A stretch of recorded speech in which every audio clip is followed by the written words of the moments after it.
Spoiler alert. Spoiler. Make sure you watch the episode before watching this video because we will be giving details of the show. So make sure you watch the episode first. Hi, y'all. I'm Ivy. And I'm Yak. And welcome to episode 6 of Show Realm. So in today's episode, we're going to talk about episode 6 of the Netflix series Archive 81. You hear it? Hear what? But before we get started, grab your drinks, grab your snacks, and relax your body. Clear your mind. Open your soul. Forget everything you got going on at home and work. All that. And come vibe with us. Welcome to our room.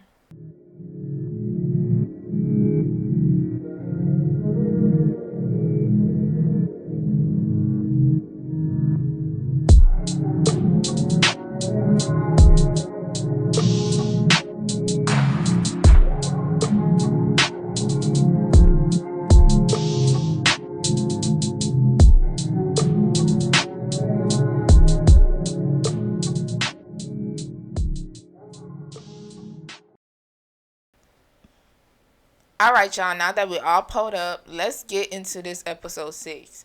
So I don't know about y'all, but this series has been crazy. Like, I'm so ready to see what happens at the end.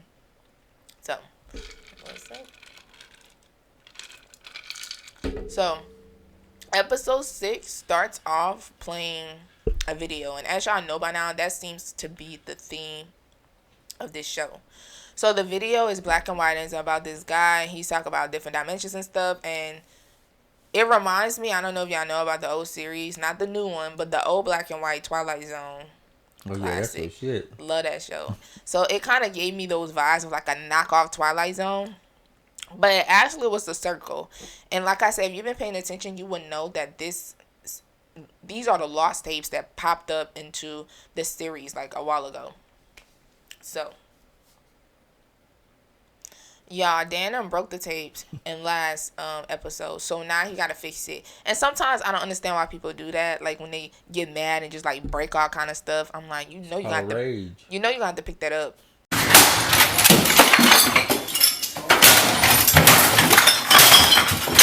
You know you're gonna have to fix that. You know, so he fixing the tapes. Mark ended up pulling up, you know, and he's like, you know, he go talk to Mark. I don't know why, but it seemed like there's kind of like a little tension, like, you know, between them. And he telling Mark, you know what, you can go. I can't let you in. You know, it's the rules or whatever. So Mark, like, I got some information about. Mark just showed up, though. Because he was worried about him. Like, come on now. What the things that Dan is saying is not normal. And it seems like, you know, he was in a mental health hospital, you know, in the past. So Mark is worried about him. Hear that, though. Well, soon as Mark says that he has information about Thomas Bellows, which y'all know is... Oh, yeah, he rubbed his little head back around then. Yeah. Okay. Because he had turned around on him. Yep, he did. He was like, you know what, you need to go. And Mark is like, yo, I know about Thomas Bellows. I found out the information about him. As soon as he said that, Dan like, oh, okay. And I'm just like, As soon as he say he got information, you want him to stay. So, Mark ends up telling him about Thomas Bellows. So, Thomas Bellows was basically doing this kind of the same thing that Dan was doing, but he was looking at videotapes and he would like organize them and label them and do all kind of stuff like that. So, this was about 20 years ago. So, Thomas Bellows was experiencing some of the same thing that Dan said he was experiencing. You know, he was having visions and all that. So, comes to find out, Thomas Bellows was killed in a single car accident. Y'all, a single car accident? I don't know about y'all, but I never really heard of that before. A single car accident, like... Yeah, and all the shows where somebody's getting got. I see it all the time. Yeah, exactly. So it's just like...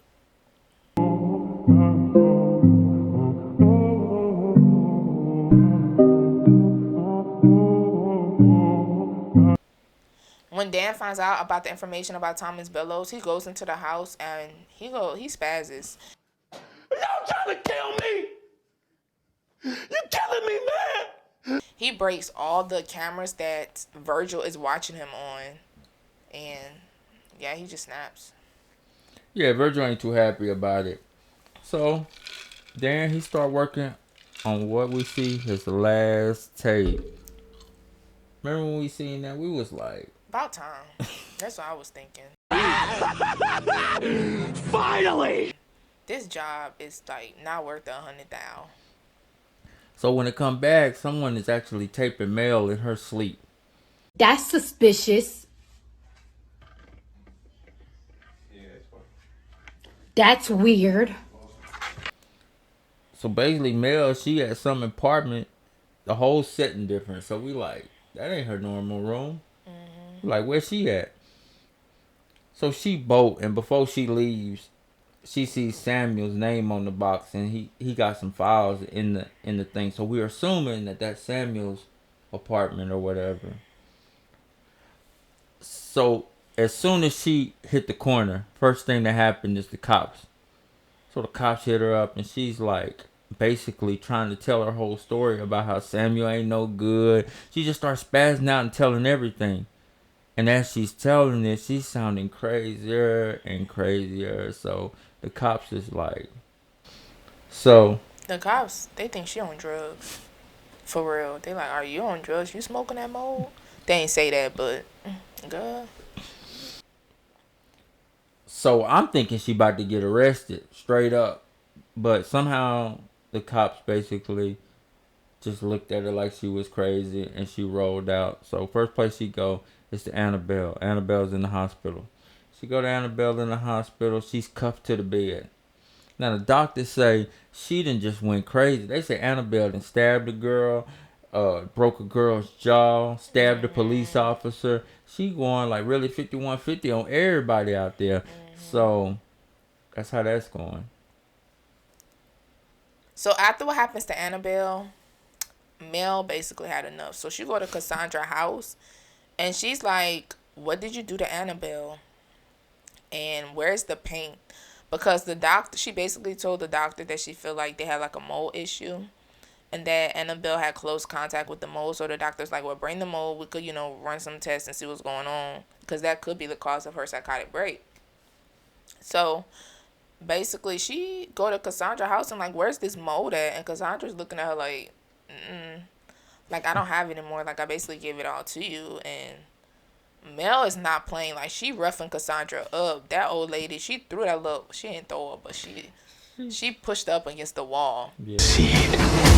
And then Jess comes out, and Jess is like, what are you doing? So basically, Jess is looking at Mel different because Samuel told Jess not to talk to Mel. And Mel is trying to tell Jess, like, come on, I need you to come with me. Like, it's not safe. And she's like, I can't go with you, basically, because of Samuel. So she gets Jess to tell her because there's more of this mold, because that's what the paint was made out. So she get Jess to tell her where this mold is. She go down to the little basement or whatever, into the room that the mold was in. When Mel goes to this room, there's this black mold everywhere. Like, it looks nasty. So, and then she's hearing this chanting, like the same chanting that she constantly hears. So that's going on. Samuel walks into the room, and the tape starts corrupting. This is on Dan's end. The tape starts corrupting. So he's like, okay, what's going on? So he takes out the tape to, like, see what's going on with it. And y'all, the tape is full of mold. Because whatever he was using to play the tapes, what was it? Yeah, he opened the whole deck up. Yeah, he opened the whole deck, y'all, and it's filled with that disgusting black mold. So he called Virgil and it's like, yo, like, what's all this mold? Like, it's in the tapes. It's in, the thing I'm working with. Like, what is this? Like, it's not working. Like, I can't, Oh, you know Virgil. Yeah, so Virgil, like, well, they have a spare, device or whatever that he was using to play the tapes and stuff. He was like, they have a spare But hold one. on, though. Remember how he was talking to him? He was talking to him like, did you check the other spot? Yeah. He basically disregarded the whole mold like he was just dumb or something. Like, he didn't say nothing about whole mold inside of his original deck. Exactly. So he was like, they have a spare. So he goes to get the spare or whatever. But just to and then he tells him to have a spare, and he was like, we need you to finish this. Then, like, basically you say you was going to finish this job, and you know what happens if you don't finish the. And before he can get his words out, Dan hung up on him like, Virgil, I don't want to hear what you got to say. So just to recap again, Thomas Bellows, I don't believe he finished the job, y'all. So Dan, you know him. He going to look around. He like, stuff's crazy. I got mold coming out. So what he run into? He find a whole camera. He pop it in. It's Thomas Bellows. So he found all the tapes that he was leaking to his girlfriend. Thomas was basically just telling them. At first, Thomas started out all cool. He just calm, cool, collective. He basically like, okay, this is this is a cool little job. I can deal with it. And then all of a sudden, he just started wigging out. He started talking about the wellspring and the DNA. I'm like, oh, it's a real company. Yeah. Cause I didn't think it was a real company. I'm gonna be honest with you.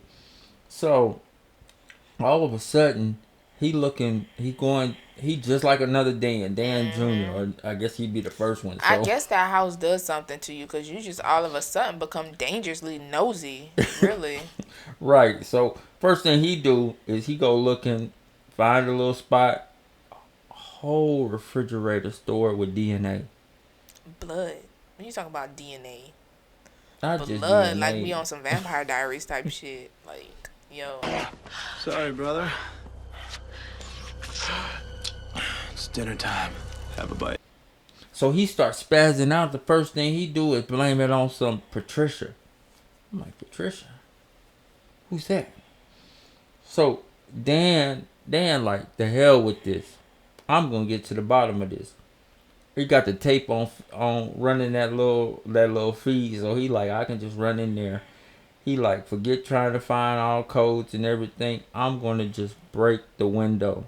So he just cold break the window to the little office that got all the Wellspring files in it. My y'all, I was thinking about that when we first started watching the show. I'm like, why don't he just break the window? Yeah, that's the first thing you said. You destructive. I mean, he want to be nosy. You can't just go halfway. You gotta go the whole thing. He broke through the wall. So first thing he do is he finds some tapes in there belonging to Patricia that she hid. Now the whole way she hid it is she basically had National Geographic videos on it, but the sticker was already pulled up. So That's what he was like, "Let me pull this sticker back." that was Thomas's job, to go through and like put different labels and stuff on it. So the first thing Dan do, you know what he run into? You guessed it, the shoestring. He got to get in touch with Mark. And the first thing he do when he go to Mark and call Mark at the shoestring, the phone disconnects. Oh yeah, it's about time for me to get on the bike and be gone by It that been time. time. He in this now. There's only two ways out. In jail or dead.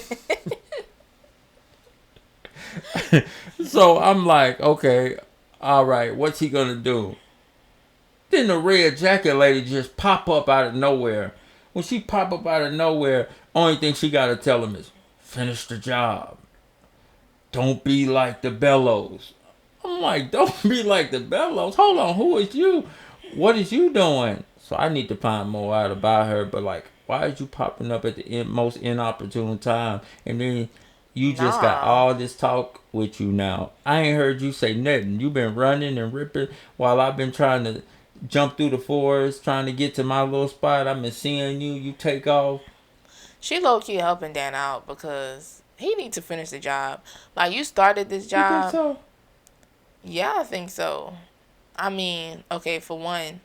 So why she take off at the beginning then? Well, If maybe I'm a runner. I'm a track star. I don't even know if she 100% trying to help him out, but I'm gonna just say my little piece on Dan, y'all, and later on after we finish the whole series, we're gonna kind of wrap up how we feel about it. So what's your take? Look, I have a thing to where work is work. And this is work. So I'm coming here to do my job and then I'm out. So I'm just like, he been getting like mad nosy. But I guess I can understand because a lot of stuff been popping up that relates to his life. But it's just like, you in this. So you need to finish it. So after that little debacle happened, and now the scene now switches to Mark. So Mark is talking to this lady that enters, it looks like a store of some sort. So we looking like, where Mark at and who is he talking to? And you could tell that he knew this lady, but they had kind of like, I don't know, like some tension or whatever. News had spread that Evie Crest, the daughter of William Crest, died.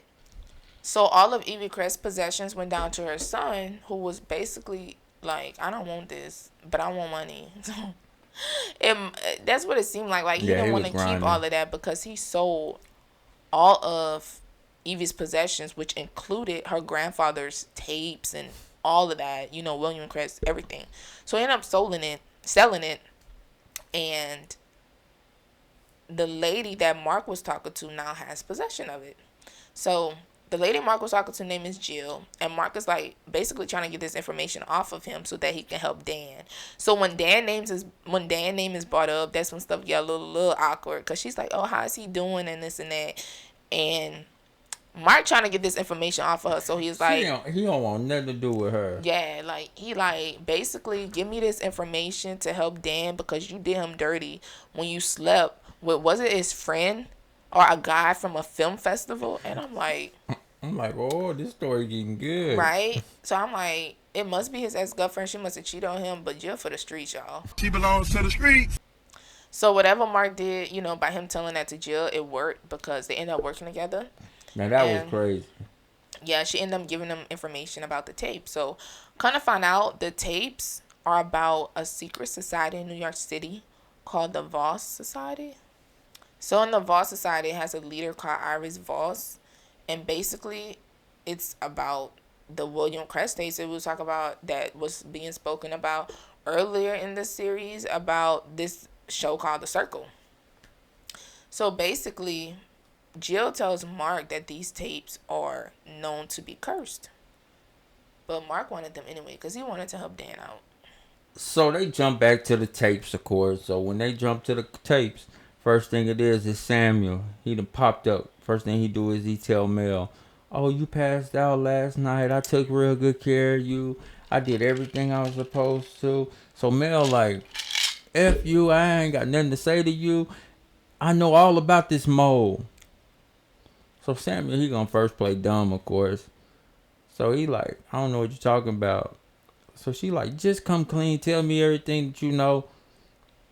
So Samuel come clean. The first thing he say is like, "It's not mole. It's not what you think. It's the body and blood." What?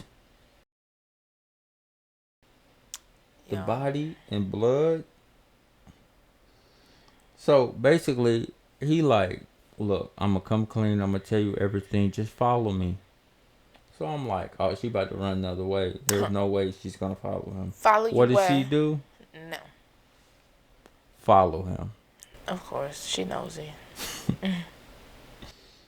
So basically, Samuel, he go back through all the little history of it. He be like that the Visser was built on a mansion and the ruins of it, and basically that it belonged to the Voss. So he telling her all this, and she like, "Okay, tell me more," and she steady following him. I'm like, "Yo, you getting further and further Yeah. away from the room. Where is you going?" So she get down there, everybody back to the chanting thing. Samuel says, he's like, "It's not a chant, it's a prayer." So Mel, she knows it. First thing she do, she start looking around. She down there in the bottom. What she say? What she see? She see the Calego. Soon she see the Calego, she's starting to put it together. But Samuel like, "Hold on, like I want to be all transparent with you. I made up the story about your mom, found out the information about you, and basically lured you here." Then he dropped a whole nother bombshell on her. He like, "Dr. Turner, he's the one that helped me do it." So we find out that Samuel does all this because he feels like Melody is special. So he shows her a film. So in the film, they have people in the same room that they were in. And it seems like they're doing this ritual. So in the ritual, they have the Calego and everything. I believe they pour blood on the Calego. and they slit a girl's throat. So after this, Melody is freaked out and she's like, I'm about to dip. And Samuel's like, no, we're trying to open a new world. There's another world that exists instead of this one. And yada, yada, yada. So Mel leaves and she basically, when he said that, it kind of like reminded her about Jess. And back when she first met Jess will ask her like, do you think I can hold a whole new world inside of me? So she started to kind of connect things, and she's like, Jess is in trouble. I have to find Jess. So she goes to look for Jess, comes to find out Jess actually moved to Florida. So she's like, nah, like this is weird. Like what's going on? I'm trying to find Jess. So she's screaming for Jess. She runs into the maintenance man. The maintenance man is like, nah, you can't go down there. Because I don't know. I think she was trying to go to the sixth. I don't know where she was trying to go. But she was trying to find Jess. And the maintenance man's like, nah, you can't go down there. So he blocks her off. And guys, I think it was two guys that walked in and basically tried to take her. And then who walks in after them? Dr. Turner. So this scene is an earlier scene that we seen in the series about when she was screaming like, Jess, So that's basically what happened. She's screaming for Jess, and basically they took her away. So after this happened, the tape starts staticking and it starts messing up, and it goes back to the creature that we now know is the Kalego. So the creature is trying to come through the screen, y'all. Like, he's on some the ring type ish. Like, he trying to come through the screen. So Dan breaks the screen. He tries to come through another screen. So Dan up in there just breaking screens because this thing is trying to come out. So after this happened, Dan just smashing screens, and then he goes into the room with the tapes and just starts smashing the tapes. He sees this mold, y'all. This mold is just so nasty to me. He sees this mold, and he's just going off. So Dan, he peeping around corners. He get down there, and the first thing he see, well, he hear it first. He like, this sound familiar. He hear the tape of the Visser playing. Just a tape. Not just a tape. It was different parts of the tape. It was a dozen tapes, like screens everywhere with different tapes playing. Yeah, so he get down there. It's the room that he's been looking at this whole time on the tape with the Kalego. So he's watching the tape. You know him. He loves to bash screens. He's about to bash all them screens. He's getting ready to bash one. Bam. He gets knocked out. And then they show who knocked him out, and who was it? Nah. You're gonna have to come back for the next episode. That's it, guys. Yeah, so that's all we have for today. Let us know how y'all feel about this series so far. Like, y'all liking it? How y'all feel about Dan? Y'all think he being a little too nosy, or what? How y'all feeling? So let us know in the comments. Don't forget to subscribe and like this video. And stay tuned for the next video, because we have 2 more episodes left. So we almost done with this season, y'all. So come back and get this fire content.